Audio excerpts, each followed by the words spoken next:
Mayong na naman sa inyong tanan dinha sa Davao City Jail.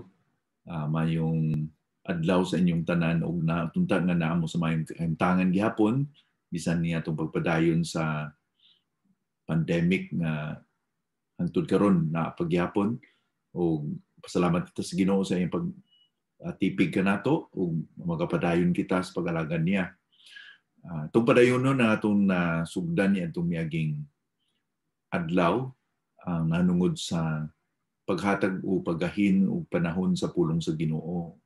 Ug atong natun-an niadtong niyang adlaw nga importante gyud nga maggahin ta sa pulong sa Ginoo ug unsaon nato nga maandam ang atong kasing-kasing, unsaon nato pagpangandam sa atong kasing-kasing aron ang mga panalangin sa Ginoo pinagi siyang pulong atong madawat. So niini nga udto atong tun-an ang 5 ka pamaagi unsaon nato paggahin ang o gamiton nato ang panahon sa pagbasa o sa paggahin sa pulong sa Ginoo. Adunay 5. Og mauning simple nga mga pamaagi mo na ang hearing the Word of God, then reading the Word of God, then studying the Word of God, then memorizing the Word of God, unya meditating the Word of God. So una, mao nang pagpamati sa pulong sa Ginoo. Ikaduha, mao nang pagbasa sa pulong sa Ginoo. Ikatulo, mao nang pagtuon sa pulong sa Ginoo. Ikaupat, mao nang pag-memorize o pagtipig sa pulong sa Ginoo sa ato pangunahuna. Unya, ang ikalima, mao nang pagpamalandong sa pulong sa Ginoo. So, simple nga mga pamaagi pero importante nga ato ni mahangpan niini nga udto. So una, ang pamati sa pulong sa Ginoo. Ang atong regular nga pagpamati sa pulong sa Ginoo, importante gyud na kay mo nang basic ba? Muna ang pinaka-basic nga pamaagi nga ang pulong sa Ginoo atong magahinan og panahon pagpamati. Dunay gipang tawag ang Ginoo nga mga tawo nga mga manugwali, mga pastor, mga nagatuon sila sa pulong sa Ginoo. Unya doon na po sila hiyas sa pagbatbat sa pulong sa Ginoo. Gitawag sila sa Ginoo nining special na pangalagad sa pagwali sa pulong sa Ginoo. Kay sa tibok nga Biblia makita nato nga ang mga tawo nga gigamit sa Ginoo nagawali gyud. Si Moises gawali, bisan ang mga propeta gawali. Ang atong mabasa usab sa dihang nagkatipo na ang mga Hudiyo kay na humana ang pader ang kural no nga gihimo ni Nehemias o ni Isra sa ilang panahon. So sa Nehemias kapitulo 8 bersikulo 8 samtang nagakatipon ang mga tao ingon dinhi gibasa nila ang libro sa kasuguan sa Dios o gipasabot ang kahulugan ini aron masabtan sa mga tao. So dunay panahon gyud nga gibasa ang kasuguan. So scroll pa to una, di pa to libro no, scroll. Ug kining pagbasa o pagpamati sa mga tao sa pulong sa Ginoo na padayon ni hangtod sa Bagong nga Testamento bisan si Ginoong Kristo iyang giauhag si Pedro na pakana ang mga karnero o magwali ka sa mga karnero. Mao nga itudlo mo ang pulong sa Ginoo kanila. Si Pablo pod nagpasidaan nini kay Timoteo sa 1 Timoteo 4 bersikulo 13. Si Timoteo pastor ni sa simbahan sa Episo. Gisulatan siya ni Pablo. Mo ni gingon niya sa 1 Timoteo 4 bersikulo 13, samtang wala pa ako diha gamita ang imong panahon sa pagbasa sa kasulatan ngadto sa panagtigom sa katawhan sa pagwali ug sa pagpanudlo. So daghan ang gisgutan ni Pablo dinhi pagbasa, pagpanudlo, pagpasabot nila. So ang bala nga kasulatan malinaw gyud kaayo nga ang Ginoo nagahatag og value, nagahatag siya importansya sa pagwali sa pulong sa Ginoo. O mauni ang nakapanalangin sa mga Kristohanon sa una o kining mga pastor o kining mga magtutudlo sa pulong sa Ginoo nga iyang gitawag sa mga simbahan, mao gyud ni sila ang gitahasan sa Ginoo nga mao'y musangkap sa mga Kristohanon para sa pagpangalakdan. Sa Episo 4:11 hangtod sa 13, gitawag kini sila para isangkap ang simbahan pinaagi sa pag-train nila sa pulong sa Ginoo. Akong basahon no sa Episo 4 bersikulo 11 hangtod sa 13. Ang uban gihimo niya nga mga apostoles ug uban mga propeta, ang uban mga magsasangyaw sa maayong balita, ug ang uban mga pastor ug mga magtutudlo. Bersikulo 12. Gibuhat niya kini aron maandam ang mga katawhan sa Dios sa pag-alagad ug aron motubo sila og mahimong malig-on isip lawas ni Kristo. Pinaagi niini magkahiusa kita sa pagtuo ug pag-ila sa anak sa Dios aron kita mahimong hamtong sa atong paggawi ug mahisama kita kang Kristo. So, doon ay mga tao nga gitawag sa Ginoo, usa niya na ang pastor teacher. Sa orihinal usara kini sila ka tawo no. Pastor magtutudlo kay ang pastor dapat kabalo magtudlo sa pulong sa Ginoo. Pinaka basic yun na magwali sa pulong sa Ginoo. Ang kini sila gasa ni sila sa Dios. Ang mga gisgutan nato nga magintawag sa Ginoo, gifts ni sila, gasa ni sila sa Dios. O mao ni silang gitahasan gyud nga magtudlo pinang pagwali sa pulong sa Ginoo. Si Ginoong Jesucristo nagahatag gyud og komendasyon sa mga tawo nga nagapamati sa pulong sa Ginoo. Mabasa nato na sa Lucas 11 bersikulo 28. Mitubag si Jesus, apan mas bulahan ang mga tawo nga nagapaminaw ug nagatuman sa pulong sa Dios.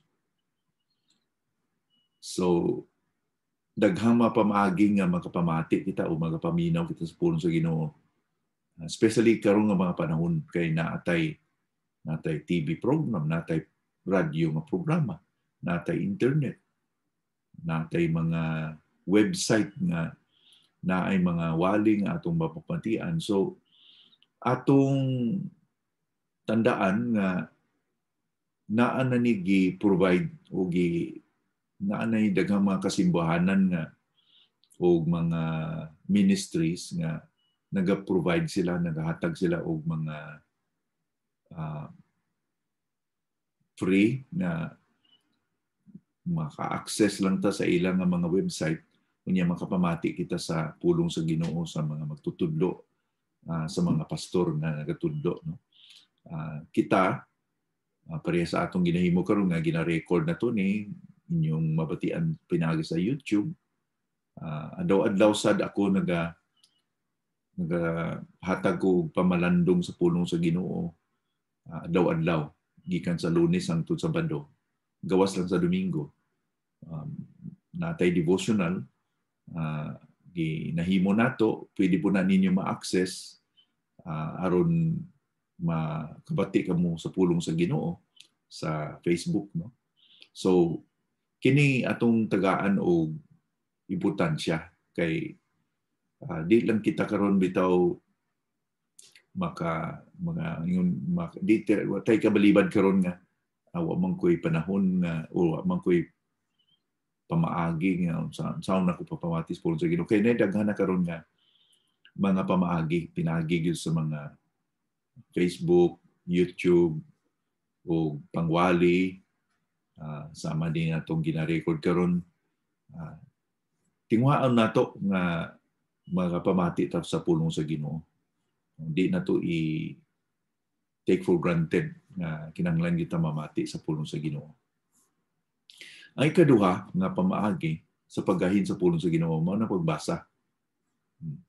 Sa ikaduhang Timoteo 3:16 ug 17, gingon ni Pablo dinha, ang tibuok nga kasulatan gisulat pinaagi sa gahom sa Dios ug mapuslanon kini sa pagtudlo sa kamatuoran, sa pagbadlong, sa pagtuluid sa sayop ug sa pagtudlo sa matarong nga pagkinabuhi. Aron nga ang tawo nga nagaalagad sa Dios maandam sa pagbuhat sa tanang maayong buhat.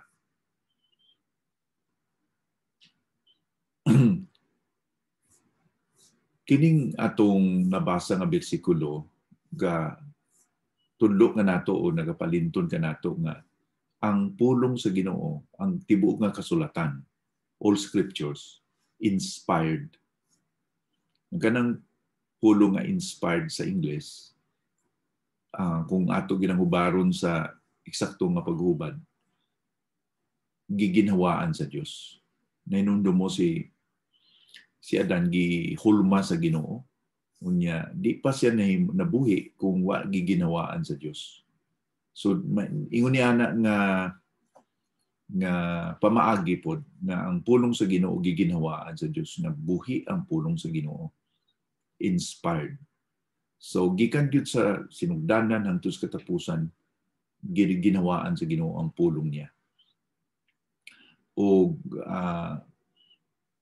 busa kini gikan gyud sa Dios, dili gikan ng ordinary tao. Gagamit ang Ginoo sa tao sa pagsulat. Gigamit niya ang lingwahe sa tao, pero dili kini authored sa tao kay ang tao mismo nga gigamit niya. Di man niya kaugaling revelation man ni sa Ginoo sa iya na isulat kini Jeremias, isulat kini Isaias. Pero ang estilo sa pagsulat, makita nato nga dunay bahin sa estilo sa pagsulat.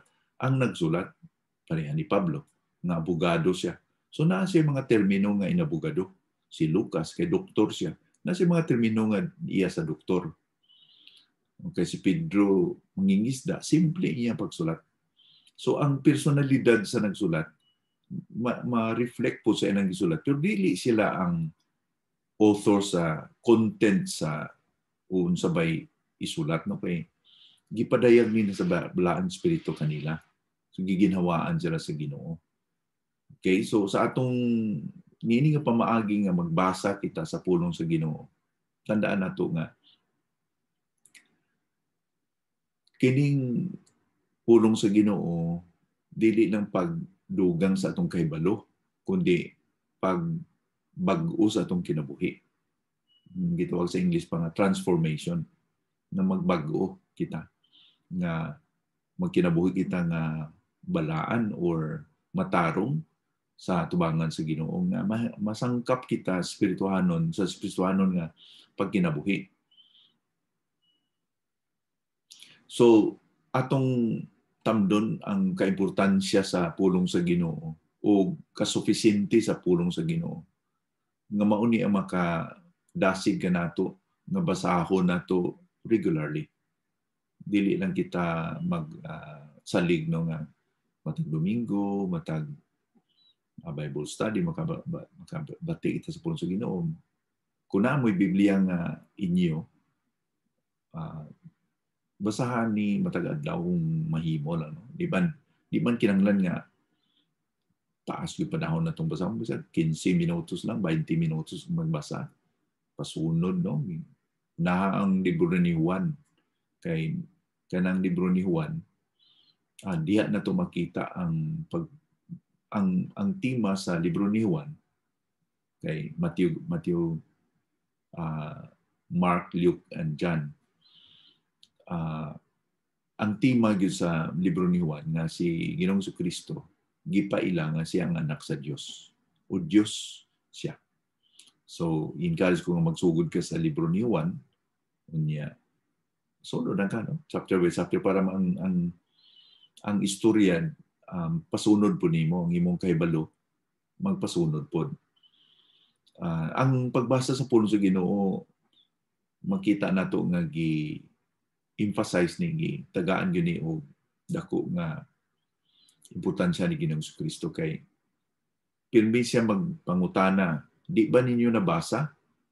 Di ba kamo kabati o di ba kamo nakabasa na mao ni gisulat ni Isaias, mao ni gisulat sa mga propeta o ni Moises? Mao ni ang pagbadlong sa mga Parisiyo. Kay dapat sila nakabalo sa gisulat ni Moises, nakabasa sila, pero di ba ninyo nabasa ingon ni Ginoong Kristo kanila? Usa ka pananglitan ini, mabasa nato sa Matthew 22, versikulo 31 ug 32. Ingon niya, karon ang mahitungod sa pagkabanhaw, wala ba ninyo mabasa ang giingon sa Dios kaninyo? Diya sa iyang pulong nga nagkanayon, ako ang Diyos ni Abraham, ang Diyos ni Isaac, ug ang Diyos ni Jacob. Ang Diyos dili Diyos sa mga patay, kundi dili Diyos sa mga buhi. Sa pagkadungog nini sa mga tao, nahibulong kayo sila sa iyang pagtulunan. So, magbasa kita. Kay mao na yung gisukmat sa mga Parisiyo nga, wa ba niyo mo kabasa sa gisulat sa pulong sa Ginoo?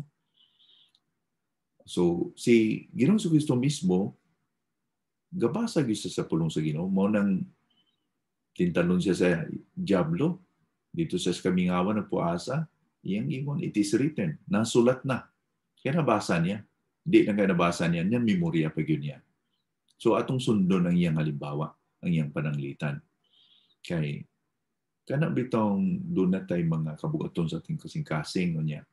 Mag-ampo ta niya. Mag-ampo ta niya. Ibalik lang sa Ginoo ang mga butang nga nabasahan na to. Daghang nga panahon nga gihimo sa Ginoo na sa akong kinabuhi nga na ako'y mga giampuan, na ako'y kabugaton sa akong kasing-kasing niya. Gibalik lang sa Ginoo to, nabasa ko ni sa Salmo, nabasa ko ni sa mauning Henesis, na mao'y nakahatag og kadasig ba. Kaya ang kamatuuran man gud ng Biblia. So ingon sa Biblia sa Juan 8:32 nga, ang kamatuuran mao niya makahatag ka natug kagawasan. So ang diablo, ang yawa, linglahon tabal sa mga pakak. Pero ang pulong sa Ginoo mo al kontra niya ana. Kay ang iyang ibato ka nato, ang ibato sa diablo ka nato, bakak panglimbong. Pero o dili oy, moingon ta sa diablo nga dili oy. Di ko mosunod sa imong mga paglimbong kay mao ni ako nabasa nga kamatuoran. Di kita malimbungan kung nakabalo kita sa kamatuoran, di ba? So mangita kita panahon sa nga makabasa kita. Practical nga mga sugyot, no? Akong sugyot nga kumahimos, matag buntag, pag mata, basa tas pulong sa Ginoo. O, nang uban po gusto nila sa gabi before sila matulog. Depende sa inyong pinaka-best ba na panahon. Kaya lain-lain beta o nabitay mga tao nga aktibo sila buntag, ini kahapon, katulgo na. So may mga tao po nga dugay mo matag buntag niya, aktibo sila sa gabi. So ihatag na to ang pinaka-best nga time nga magahin na to para sa Ginoo. Unya pasunod, no, dili ko magsugyot kaninyo nga maglukso-lukso magbasa sa pulong sa Ginoo. Kung mahimo sundon na ninyo ang kung diyan ninyong gano, balik mo sa Mateo, hangtod ninyo matapos ang New Testament, nagsugo na po mo Henesis. O doon na mo yung mga reading plan, mahisad nga makakuha mo og reading plan. Pero dili kinanglan. Ang ako lang nga, dili maglukso-lukso para ang atong masabtan nimo ang tibok nga libro. Yan, halimbawa, kung Juan imong basahon, gikan sa Juan 1 hangtod gyud sa kapitulo 22, ang katapusan ng kapitulo, makita nimo ang flow ba gikan sa pagsugod ni Kristo, Panginoong Kristo sa iyang public ministry hangtod gyud sa pagkabanhaw niya. So gi-encourage ko kamo nga magbasa sa pulong sa Ginoo. Kung magbasa ka mo sa pulong sa Ginoo, di kinahanglan nga inyong sabton tanan. Kaya bang di mo ko kasabot ani, basa ka lang. Kay usahay moabot ang panahon nga makabasa ka sa nakoy experience sa unang basa sa Old Testament. Di ko ka sabot niya. Sa dihang nagbasa ko sa New Testament, gikutlo day sa gi-explain ni Ginoong Kristo, uy, mao dito, nabasa ko ni. Prasa ng istorya sa serpent, baka na bang hasbitong gigibutang sa tukon niya. Ingon din nga ang mga Hudiyo gipamaak niya, mututok lang ka sa bitin. Gi-explain na ni Ginoong Kristo sa Juan Kapitulo 3 na ay mga panahon nga di ka kasabot kung unsa to, pero kanang gitawag na to comparing scriptures with scriptures. Ikumpara na to ang balaan nga kasulatan ug balaan nga kasulatan para masabtan nato, no? So basa ka lang, dili kinahanglan nga sabton tanan. Anya ikatulo, pagtuon sa pulong sa Dios. Study God's word. Ang pagpamati sa pulong sa Ginoo o pagbasa sa pulong sa Ginoo regularly, mura lang ni og sakay ka sa bangka, no, sa ga-flow lang ka sa ibabaw sa tubig sa suba ba. Kanang nakahatag lang ni nimo og overview. Pero kinahanglan bitaw nga kung magtuon ka, mo pailawon ka gamay. Gahatag kag panahon nga sabto nimo ang kahulugan ni nga bersikulo, unsa ba ni nga pulong. Study, ang gitawag nga pag may ginatun-an gyud nimo, dili ng overview. So kini dili lang sa ibabaw kundi kuan nagpailawom ka na, beneath the surface ka na. Imo nang gustong tukion og lawom-lawom gamay kung unsa ning gisulti sa pulong sa Ginoo. May mga halimbawa kita diha sa mga binuhatan, Acts 17 verse 11, na hinungod din sa mga Kristohanon sa Berea. Ingon pa dinhi, mas bukas ang hunahuna sa mga tao dito sa Berea kaysa mga tao dito sa Tesalonica. Gusto gayon nilang maminaw sa mga gipangtudlo nila ni Pablo. Ug kada adlaw, ilang gisusi ang kasulatan aron mamatud-an kung tinuod ba gayud nga gipanulti nila ni Pablo. Gisusi nila, namati sila kay Pablo, gawali si Pablo. Pero ilang pa yung gisusi. Mao ni ang nindot, no, kay kung di nimo susihon usahay nga mapati lang ka sa mga kinsay nagwali di sa radyo o sa TV, niya di mo ginasusi ang konteksto, unsa ba ni ang topiko nga iyang gisgutan, gikutlo na ilang bersikulo ani ang basa ang tanan. Di mo mabalaan nga kung eksakto ba to or sakto ba to nga interpretasyon sa bersikulo. Pero kung imo natun-an, may balaan nimo. Ang ingon pa din na sa Acts na kining taga Berea, mga Kristohanon sila nga may noble character. Tungod kay ga pangduki-duki gyud sa pulong sa Ginoo. Ang Ginoo malipay gyud kung kita dunay kakunyag ba, dunay kadasig nga magtuon sa iyang pulong. Diha sa Salmo 119:97, ingon sa nagsulat sa Salmo, gihigugma ko gayud ang imong kasuguan, gipamalandungan ko gayud kini kanunay. So doon na ba tayo gugma sa kasuguan o gugma sa pulong sa Ginoo? Ginapamalandungan na to. So doon ay mga pangutanad po, saan ko man ito pagtuon sa pulong sa Ginoo, pastor, nga di mo man may sulod sa seminaryo. Dili may nag-enroll sa usa ka seminaryo. Kung na may Biblia nga yung nabasa, pwede man yung pagtunan. Ano? Doon na lang tayo mga gamayng tips, ana. Kanang mangutana ka lang, no? Unsa may konteksto ani, unsa maning topiko, kini nga paragraph o kini nga bahin sa pulong sa Ginoo. Guys good man ni kaluwasan, guys good man ni og Kristohanon nga kinabuhi. Unsa man ang topiko ani, unsa may subject ani. Unas tanan magampo gyud ka tuloy ko Ginoo nga masabtan ako imong pulong nga akong pagatun-an. Basahon nimo utro, di la kausa, kaduha, katulo, balik-balik ko nimo basa niya. Tan-aw nimo kung sa ang subject. No?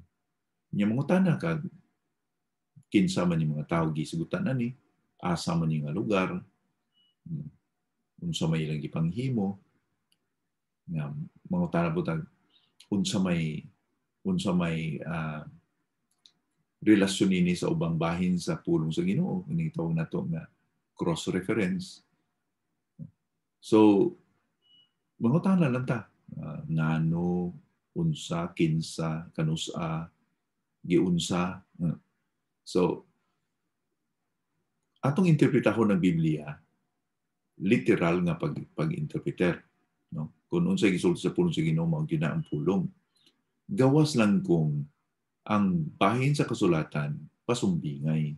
Halimbawa, kanang atong Biblia lain-lain man na o literature na ay mga presano Matthew, Mark, Luke, and John. Istorya na, gitawag na nato narrative story, storya. Kaagi ba? Kaagi ni Hesus Kristo. So ang mga mabasa nato dinha nga mga lugar, mga nahitabo, literal.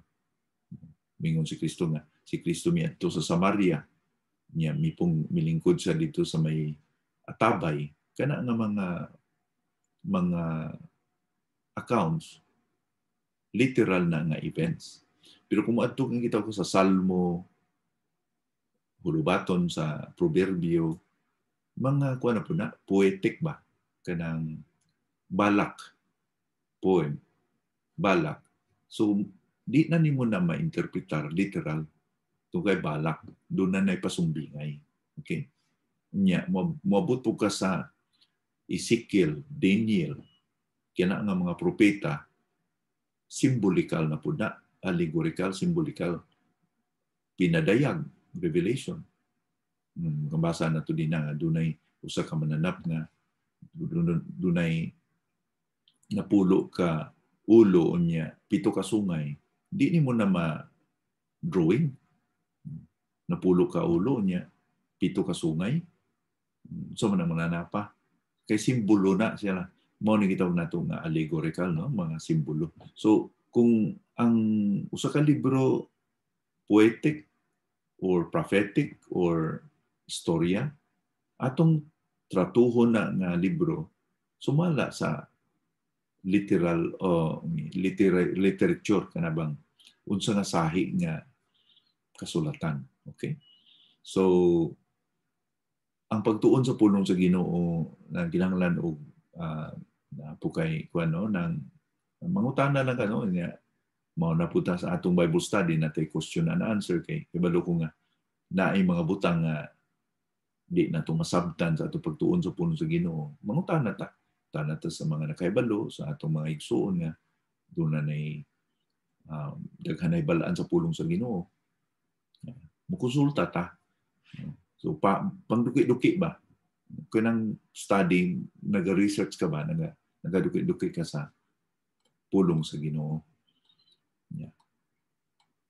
Okay, so ang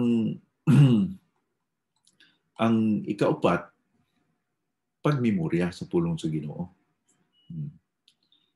Ang pagmemorya, pagtago sa pulong sa Ginoo sa atong kinabuhi. Kabinig sa atong pangunahuna.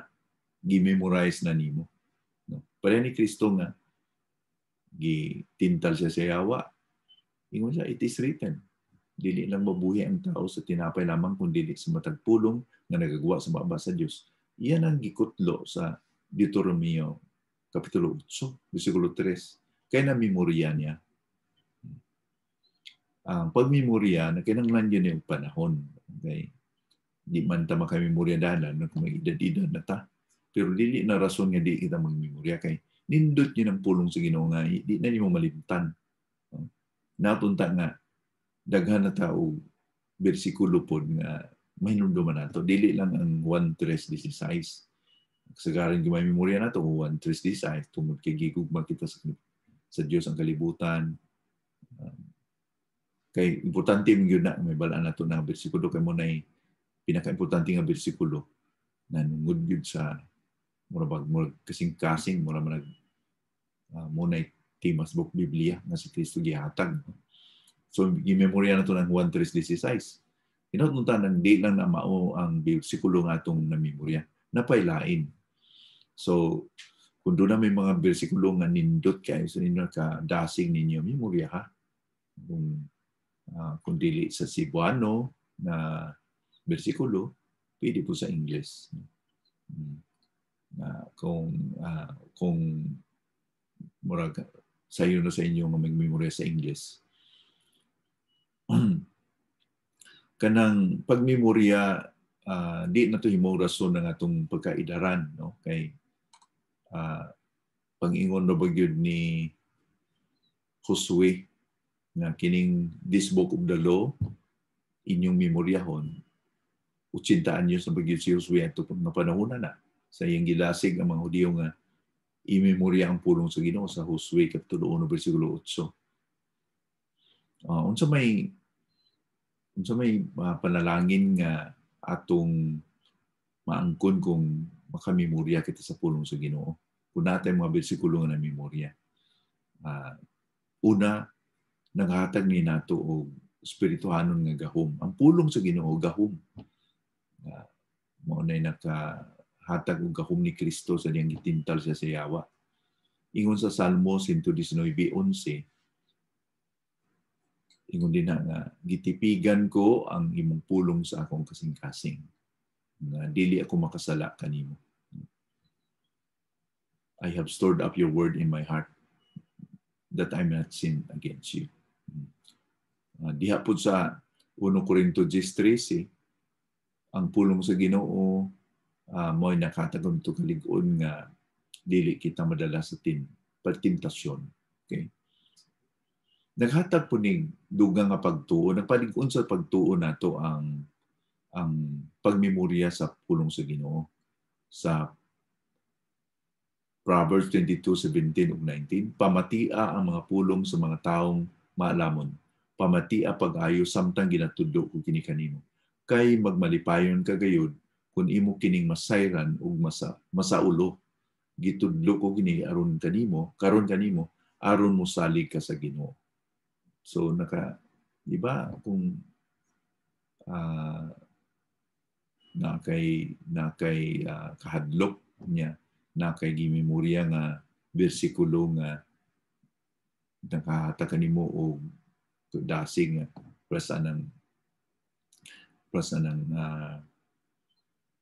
1 Pedro 5 bersikulo 7. Ingon din na atong ihatag sa Ginoo ang atong kabugaton kay siya nabalaka kanato. Cast all your care upon Him for He cares for you. Niya na kay problema ngay nakay panginahanglanon, nakamasakit nimong hinigugmas kinabuhi niya.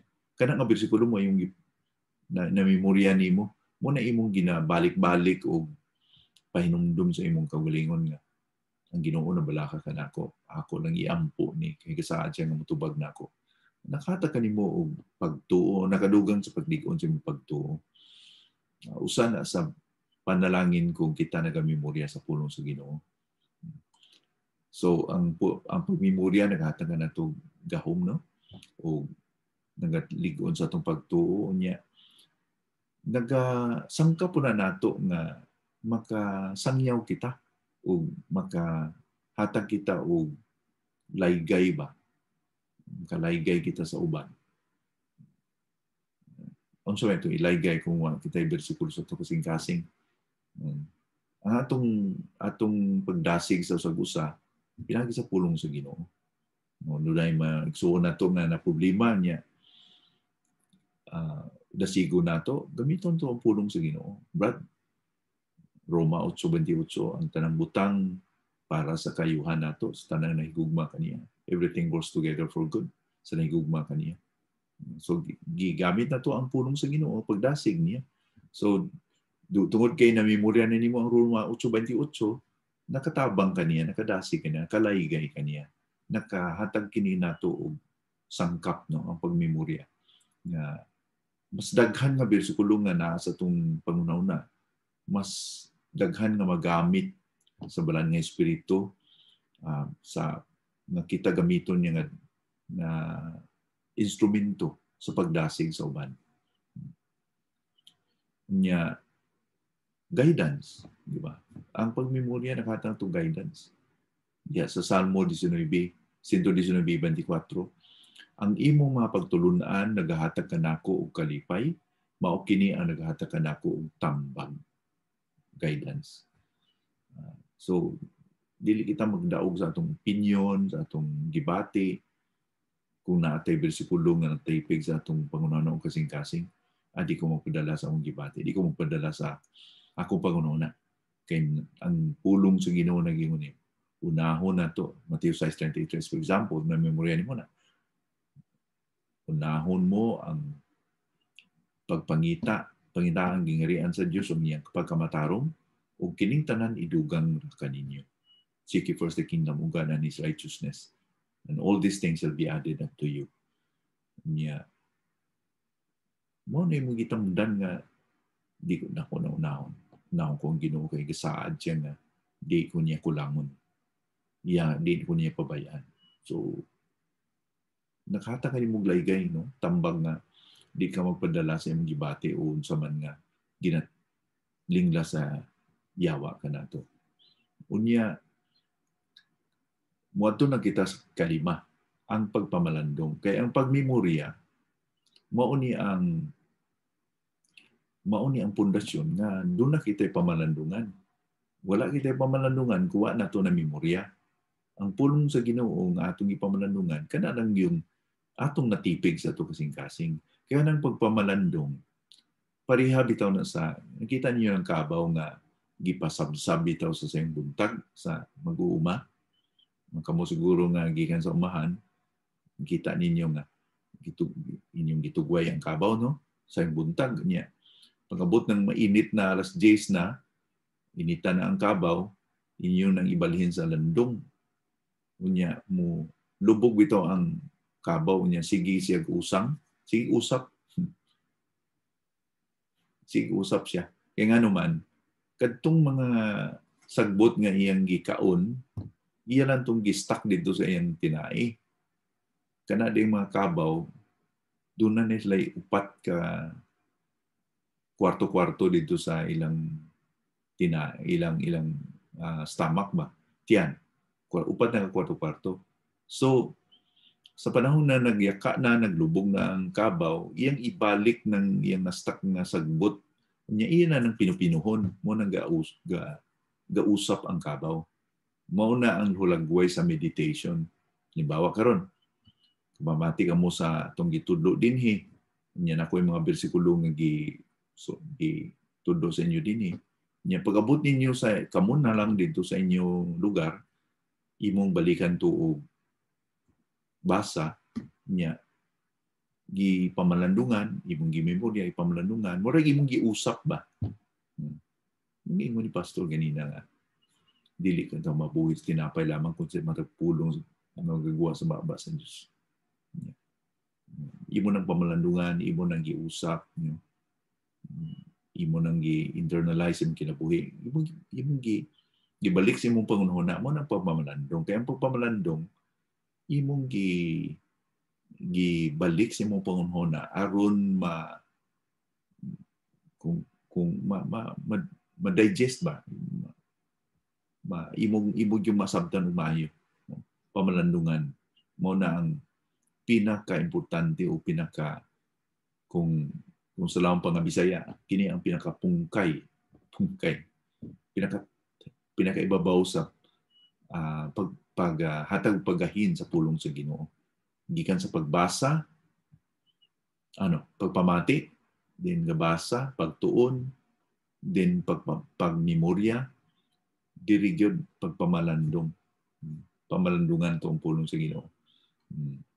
Muna giingon ni Josue 1 bersikulo 8 nga kining libro sa kasuguan dili dapat mawala sa inyong mga bakba kundi inyo kaning pamalandungan adlaw nga tanan, gabi ug adlaw. Kay mao ni ang nakahatag kaninyo kalampusan. Pamalandungan o sundon kay nagahatag kini ninyo kalampusan. So ang kalampusan mabot na sa mga tao nga nagagahin gud panahon para sa pagpamalandong sa pulong sa Ginoo. So, ako nalipay kay naamoy panahon sa pagpamati, pagbasa, pagtuon sa pulong sa Ginoo. Pero siguro kining pagmemorya o pamamalandong mo ni ang duha ka bahin sa pamaagi sa pagkain sa pulong sa Ginoo nga ato gyud ning lig-unon. Dili ka magsugod og mga ambisyoso kayo nga kinahanglan ko magmemorya og napulo ka bersikulo nini nga buwan. Sugod lang ka og kuano kung 1:16 imo na memorya karon, magtinguha po ka nga ako ni dugang nga usa sunod buwan na ako may memorya niya. Sunod buwan na lain ka bersikulo. Matapos ang tuig doon na kay 12 ka bersikulo nga imong pamalandungan. Na kung sa panahon nga panginahanglan mo ni imong pamalandungan kung makadasig sa imong kasing-kasing. Una-una ang tao nga daghan og bersikulo sa iyang kasing-kasing, daghan siya og natipig na memorya nga pulong sa Ginoo. Buting nun, daghan siya og espada kay ang pulong sa Dios, espada ba yan sa balang nga espiritu. So kung makipag-away kita sa balang nga espiritu, daghan ka kinagiban, daghan ka espada nga igamit batok sa yawa. Sa Episo Kapitulo 6, ang atong hinagiban batok sa paglingla sa yawa, mao gyud ang pulong sa Ginoo. O gitawag kini nga sword of the spirit. The word of God, which is the sword of the spirit. So makita lang nato nga kaimportante gyud ay ang pagpamalandong sa pulong sa Ginoo. Importante gidi ay nga atong batunan ang spiritual discipline sa pagpamalandong sa pulong sa Ginoo. So akong dasigon kamo nga padayon gyud kita sa pagpamati, pagbasa, sa pagtuon sa pulong sa Ginoo. Nya hinabdan ning tuig sa 2021 nga atong i-commit sa Ginoo nga magtubo kita sa pagpamalandong sa pulong sa Ginoo. Na dugangan kita sa Ginoo, kagutom, kauhaw, dasig kita sa nining paggahin og pulong sa Ginoo kay bininyo ang makapalig-on kanato gyud ang pulong sa Ginoo nga ginagamit sa balang nga espiritu. Kung dili kita kabalo mo pakaon sa atong kaugalingon, mamalnourished kita. So sa kabata nga dali mo tambok kay buaw pud mo kaon, di ba? Sa usa ka pamilya daghang igsuon na itambok na iniwang. Ang rason na ang tambok palakaon. Pareha man sila pagkaon unta. Pero katong pida ang niwang kay may gana mo kaon. Sumao po na kita kamutanan din na bisim nga pagkaon pero na uban mo tambok, na uban bis nga mi tambok mi uk-uk tubo tungod kay depende na sa atong pagkaon, depende na sa atong dili kay daan ka nga Kristiyanon, dugay ka ng Kristiyanon nga nagatubo ikaw kung wa ka hatag og disiplina sa pagtuon sa pulong sa Ginoo, di ka mo tubo, nagplakto lang ka. Pero kung nay bag-o nga Kristiyanon, ninya dasig kaayo, gutom kay sa pulong sa Ginoo, sila ang dali mo tubo, makita nimo nga grabe naman siya, no? Daghan kay nabalaan na. Niya grabe na iyang kinabuhi. Dako kayo kausaban. Ang diferensya diha gyud sa atong appetite sa pulong sa Ginoo. So unta kining 5 ka pamaagi makadasig nato nga atong i-pursue gini padayon na nato, no? Una ang pagpamati, kaduha pagbasa, pagtuon, pagmemorya o pamamalandong sa pulong sa Ginoo. Magampo kita. Ginoo, salamat gyud ini nga adto sa among pagtuon sa among pulong Ginoo, labi na kining 5 ka pamaagi, 5 ka method sa intake sa pulong sa Ginoo. Unta Ginoo, ikaw gyud ang hatag pagdugang kagutom, kauhaw Ginoo. Na ang imong pulong among tamdon na pinaka-importante kay mao kini ang pagkaon sa mukalag, mao kini ang espada nga paggamiton batok sa among kaaway, mo kini ang kabulusgan sa among kasing-kasing sa among pagkalag. Natunta Ginoo nga imo gyud kaming tagaan og kagutom kauhaw nga madasig kami Ginoo sa pagpadayon sa pagtuon sa imong pulong o pagtipig nini sa among kasing-kasing o pagpamanlandong niini adlaw nga tanan. O salamat kay ka magtubag sa among pagpagampo o kini among giampo sa ngalan ni Kristo nga among Ginoo maluluwas. Amen.